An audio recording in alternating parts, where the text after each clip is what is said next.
Hey everybody, we're back with another video log. It's our first of the year. We thought we'd do something just a little bit more casual this week, as if they're not casual every week. But we're just going to kind of talk about our plans for My Life in Gaming in 2019. Or at least hopes and dreams. Yeah. The things that we'd like to do ideally as of right now. I mean, because new things always come up all the time, and we always decide we're gonna like this thing's priority. We should wait on this, or something new comes out, and it's always very fluid. But as of right now, on January, what is it, January 3rd or 4th? 3rd? Yeah, it's 3rd. I think it is. This is what our plans are for the year. Yeah, so I mean, the first thing kind of out of the gate, I'm just starting to work on the documentary. It's a small documentary. It's not going to be terribly difficult, I don't think, on Tom Du Bois, who is the artist who drew most of the Konami box art from between like about 88 to 93-ish, somewhere in that range. I'm excited about that. I think it's going to be a good way to start the year with something that sort of makes me think a little bit differently from the normal episodes that we do. And I think people are going to find it interesting. He was a fun guy to hang out with, and it ended up being just a really cool experience shooting that, and I'm looking forward to sharing it. Yeah, it's definitely something a bit different. I think that more like we have a lot of documentary stuff shot, and hopefully all of the things that we have shot will release this year, or at least a majority of the stuff. Yeah, some of the stuff might be a little longer term projects that might take a couple years to gather all the material for. Yeah, well, I mean, hopefully not a couple of years, but ideally it will be pretty. Sorry, my phone vibrated and like made me lose my train of thought. Ideally, it would be out like at the end of this year, but the scope of it has changed, and I mean it's the magazine thing that we showed in our preview video, and it started out as being a kind of all-encompassing video or documentary on all magazines, basically from like late 80s until late 90s. And then we had an opportunity to speak to a lot of people who wrote for EGM in the pre-Ziff Davis days. And we kind of switched gears and said, oh, we're just going to do an EGM documentary. And now we've kind of switched gears back, saying, no, what we really want to do is kind of the more all-encompassing, talk to a bunch of people from a bunch of different magazines. Right. And so it'll take a little more time to gather the material until we feel like we've got what we really need. But yeah, a couple of things that will be coming a little more relatively soon, something that was not in the teaser because we actually shot it just after editing the teaser, is you're going to put together a little thing on Evan Amos, who is the photographer that has all of the nice hardware photographs on Wikipedia. Yes. And honestly, he was one of our first, if not the first, documentary ideas that we ever had. Like when we were talking really early on, like we'd like to do that kind of content. And we finally had the opportunity to sit down with him. Yeah, and I kind of previewed a little bit of it in I think it was the first video log that we did, in terms of kind of sort of our current phase of video logs where we've been really consistent. Yeah, and there's a lot of interest. That was even before I think the book came out. That might have been right before the book came out, and the book is selling really, really well. And it makes me really disappointed that we didn't get this out before it had released. But still, I mean, we spent all day with him. It was awesome. He had a great interview and just really took us through his whole process of shooting everything. And then we just spent all this time with him just like pulling out rare consoles and talking about them. And I can't see it being like a really extensive documentary, but that's kind of one of the things that we're interested in doing. A lot of the stuff that we shot is like kind of these more personal, smaller stories. Mm-hmm. Kind of gets back to the idea that I had for the channel when we started, which was I was very inspired by the show This American Life, the podcast, and it has these kind of small stories about different people doing interesting things or unique things, and these stories make up like an entire episode. But I really want to do just like these kind of periphery people that are outside of the main game industry and just kind of talk about the neat things that they're doing. Yeah. And beyond that, something we've been working on, we've been working on gathering lots of material for all throughout 2019. And there might be another interview or two that we shoot for this, but for the most part, we've got the material we need. I'm kind of mulling over in my head what exactly I want this to be. A big part of it is, the overall overarching thing is the unwieldy phrase we've been using is people doing cool stuff with retro game hardware and stuff. Right. We've for short, we've been calling it the modder doc, but it's not just about modders. It's about people who make this hardware and do other things that are relevant to keeping old games alive. Sort of this underground cottage industry or whatever you want to call it. And a major element of that is we wanted to do a full-on documentary on Kevtris. It was a lot of fun doing how we sort of integrated an interview with him in the Super NT episode, and we went back and visited him and spent 2 days just shooting a ton of material. So there's going to be a dedicated Kevtris documentary. But in addition to that, we interviewed people about Kevtris in addition to other topics, and that is going to be...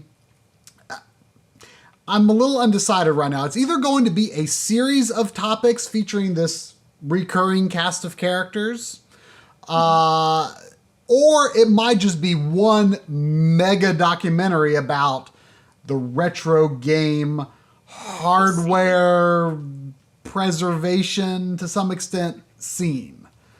Right. Right now, I'm just not sure. I just need to start digging through those interviews a little more closely to sort of get a vision for how is this going to work best. So that all that stuff is pretty high priority right now. But of course, we're certainly not going to be putting RGB and game episodes on the back burner. Mm-hmm. I think some early hardware episodes that you can expect to see in the first several months of the year. Certainly, I want to do a Wii RGB200 series episode. There was no RGB200 series episode in 2018, which I can't believe we let that happen. It's so weird to think about. But I was very upset about it when I realized, it might be almost impossible to do a 200 level episode in 2018 at this point. But I felt a lot better about it after we released our Castlevania episode, because that episode performed in a way similarly to an RGB episode, and I think it got to the heart of what people already watch us for. They're already watching us for that kind of content, even though it was more focused on a game. It was taking a game episode and really putting a spin on it that's kind of unique to our style. And that was a formula that we had kind of wanted to develop since early in the year last year, if not late 2017, we might have been starting talking about it. And we finally made it happen with that Castlevania episode, and we felt, both of us, I think, felt like that was kind of like the last piece that we needed for ourselves to actually figure out what is it we do what kind of content do we make? It wasn't intentional for it to come together like that. I think once you started writing it, then you realize, oh, well, this could actually end up being what we've been chasing after for so long. Yeah, and I was really satisfied with it. It was a difficult production because we were trying to get a lot done in a very short amount of time, but it came together quickly all the same. And if we planned these out ahead of time a little bit better than we did that one, I think they're going to be a lot of fun for us to make. And I think people are really going to enjoy them. I mean, I don't know if these are ideas that are going to come out in 2019 or not, but I mean, just, a few ideas I've got on my head are, I've really been kind of in the mood to do a Kirby one. I've been wanting to do like an all-encompassing Kirby series video for years and years. And that one's kind of been on my mind lately. So maybe I'll do that. I kind of want to do like some Mario ones. I mean, some of these might be, more popular series. Some might be less popular series. That's something we've thought about. It might be an entire series. Like Kirby would probably be an all-encompassing entire series. But it could also be sub-series. Like we did with Castlevania, where we kind of just did the Dracula X games. And... an idea, for example, for a sub one might be something like Ocarina of Time and Majora's Mask. I mean, I'm not saying I'll do it, but it's just the N64 Zelda games. Absolutely. Or like something we had talked about is you were really interested in doing a Dragon Quest one. Yes. And we could break those up into, I mean, the first 6 games of the series are like each their own individual trilogies, which would be cool to like do Dragon Quest 1 through 3. Dragon Quest 4 through 6. Yeah. Or they might end up being their own thing. I have no idea. And, I want to do like, I think it would be really neat to do, like maybe the original, Super Mario 1 through World or something like that. Yeah, I mean, that would be awesome. Even just like Mario 1, I think would be huge. Yeah. And like, that's one of my ideas. I've been trying to work out a way that we could make it happen. John Linneman and myself have been talking about a way to do like the best way to play Sonic the Hedgehog, the very first one. Yeah. Play all, because there's so many different versions of it. It'd be really awesome to compare all those different versions. And I mean, that's certainly like I feel like that would be really popular. Yeah. I mean, we definitely got to balance the ones that are kind of passion projects with the more popular ones as well. Yeah, and you've, in terms of passion projects, kind of one of the things that set off our idea here was ease. Yes. I mean, that is the dream one. Like, I mean, that's the one I really want to do, is an ease series, which is pretty immense. I have a huge list of things I would need to capture. And I mean, I have some of the stuff captured, but there is a lot to do. And the thing is, I got to get out of this mindset that I got to play through every game every version of every game from beginning to end.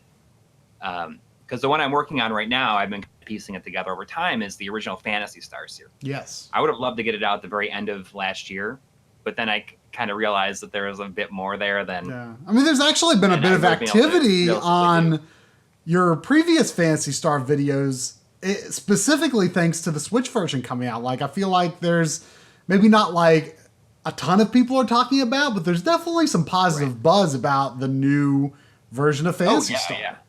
And, it helps. Like, I just did the video with Happy Console Gamer just talking about the original series. So that kind of plays into it as well. Yeah. So that is the one that I'm focusing on right now, just getting footage from that when I have time. And another big thing, which is kind of a joint effort between the two of us, is this Wonder Boy mega episode we've been talking about for years and years and years. And for like 5 years we've been talking about it. Yeah. And we've actually made a dent into it. We've recorded a fair bit of footage. We've got the beginnings of a script.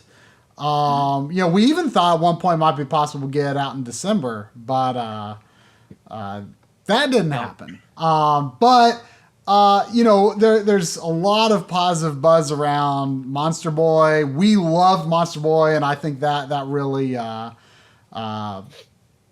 sort of renewed our interest. And I think also just having that Castlevania video done made us see like the way forward for these kinds of episodes. And it's like, we can do this. We can get this done. And it was a really, like, the workflow for it was was very revelatory in the fact that we were able to kind of capture everything. Like, we were able to split up the tasks very easily. Right. Even though it was just me on camera and I handled all the editing, like, relatively little of the gameplay footage, especially for Symphony of the Night, was actually recorded by me.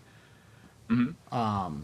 I played a lot of Rondo, but you recorded a ton of Symphony from different versions, and that just, it helps so much too. And you record a lot of B-roll. I think one thing I personally struggle with a lot in production is I'm editing and I'm like, okay, I need a shot for this spot. And I come up with this specific idea in my head. Okay, I need this shot that does this.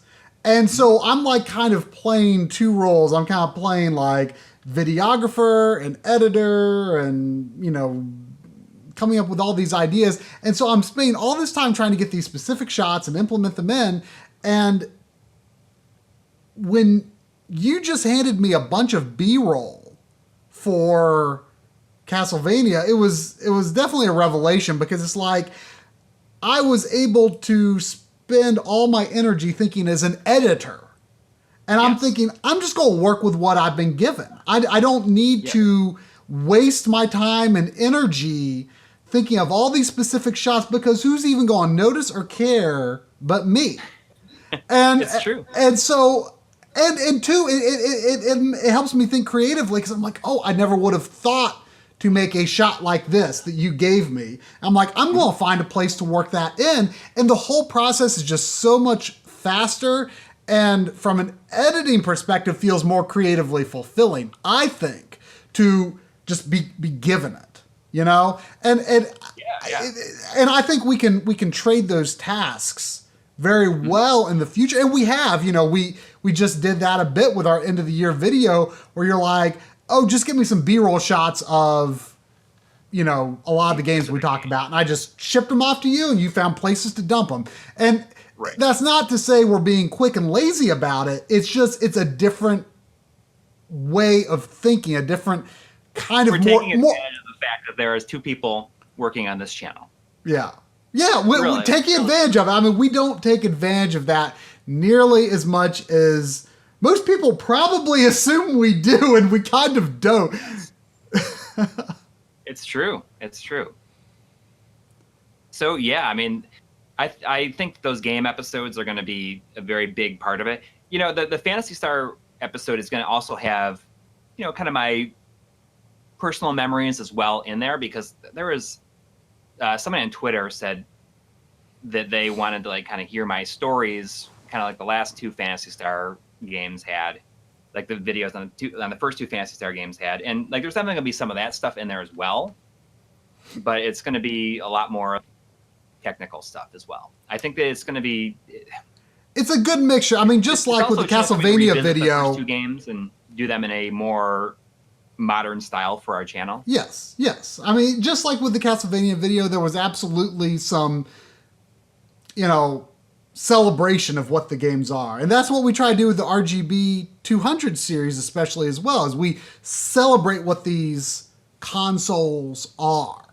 And their capabilities, their I mean, it's just what they mean to people. Exactly. So we try to capture that context as much as possible, in addition to the technical and the what is it and stuff like that. So it's kind of all sides. Kind of to seek back into RGB stuff. Something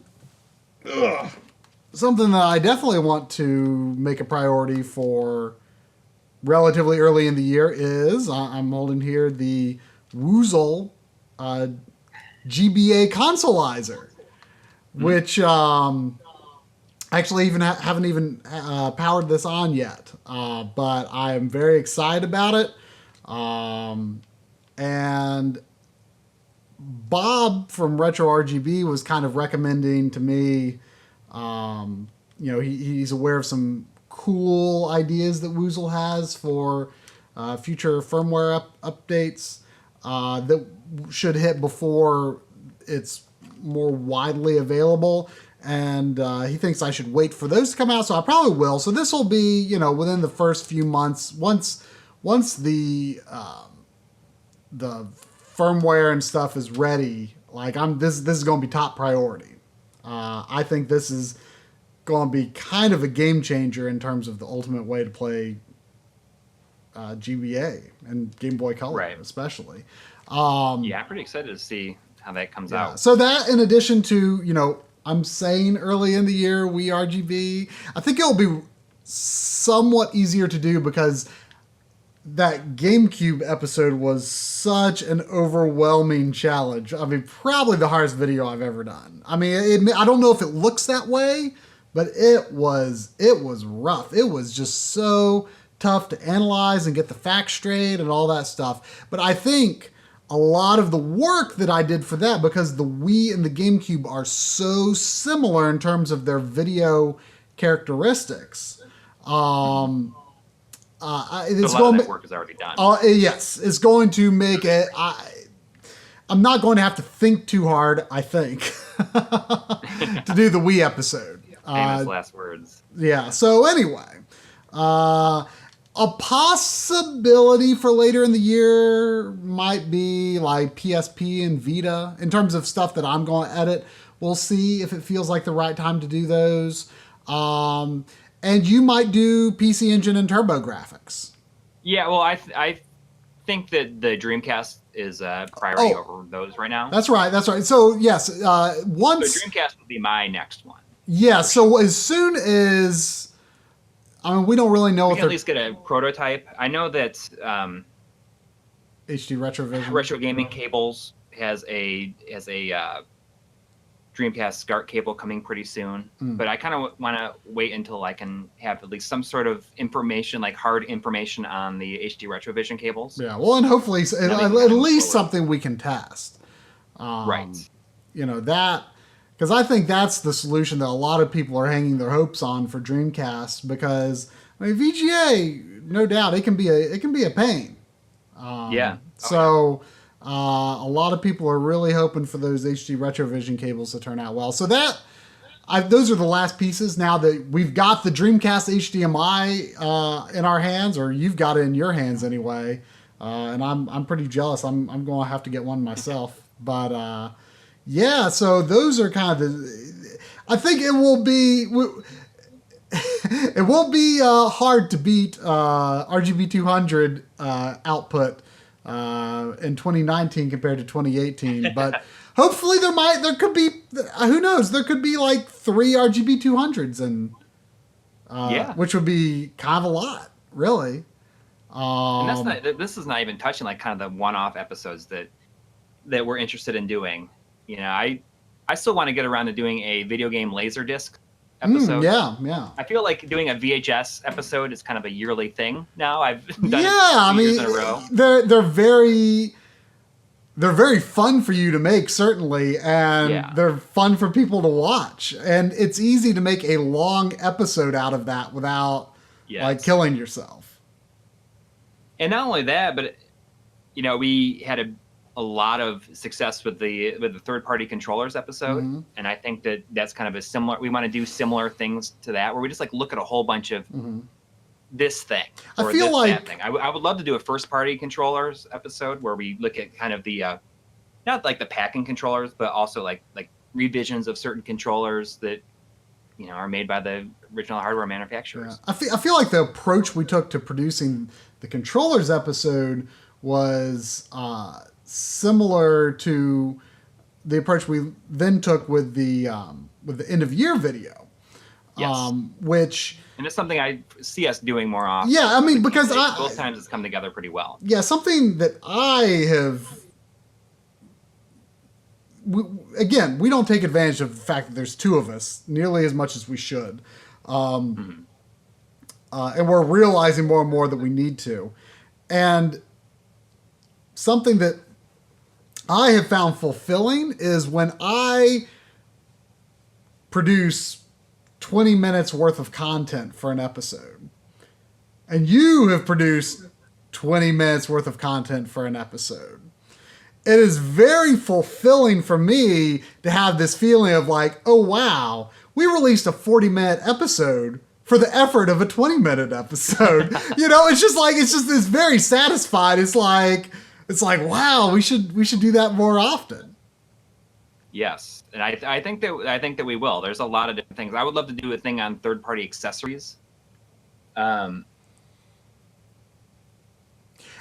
mean, it's and sort of. I'm excited about doing stuff like that. Speaking of kind of how we approached the end of year video, we want to kind of take a new approach to how we do that next year, and it's going to be something that we're planning to do throughout the year. So what we want to do is for these Patreon video logs, whenever either of us beats a game, maybe not 100% every single time, but whenever it's a game that we feel like this is a game I want to say something about, we will just make that segment for the end of year video. We will just make it then and there.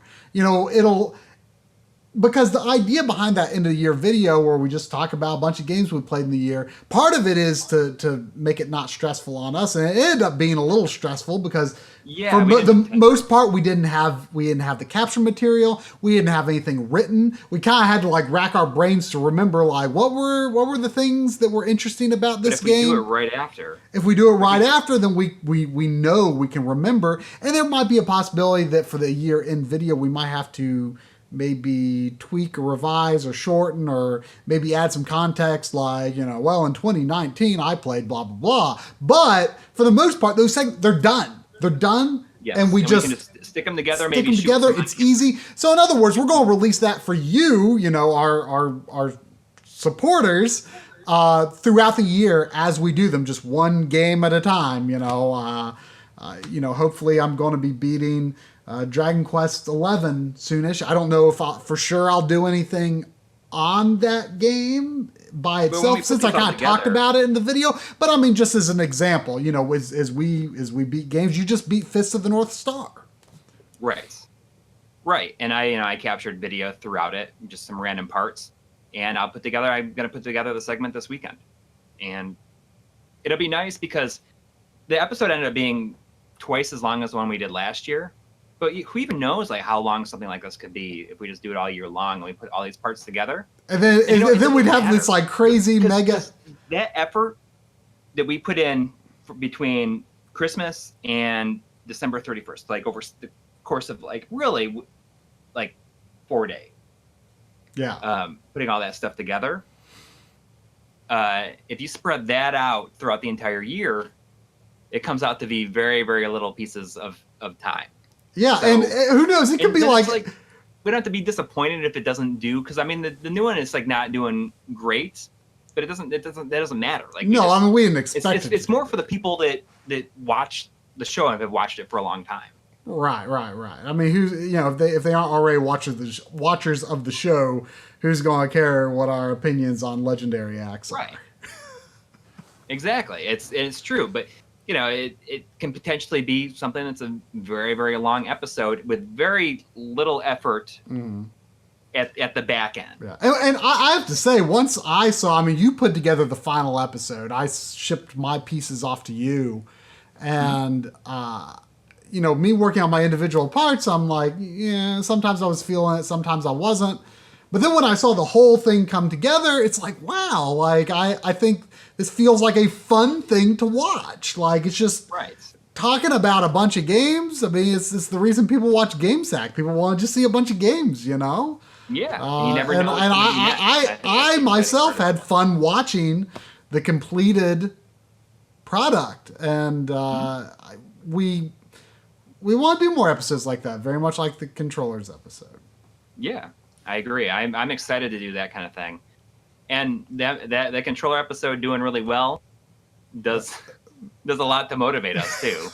Yeah, not to say we just want to do our expectations out of the water. Yeah, not to say we want to just do popular things or anything, but that, obviously that concept resonated with people in a way that you had the vision on that episode.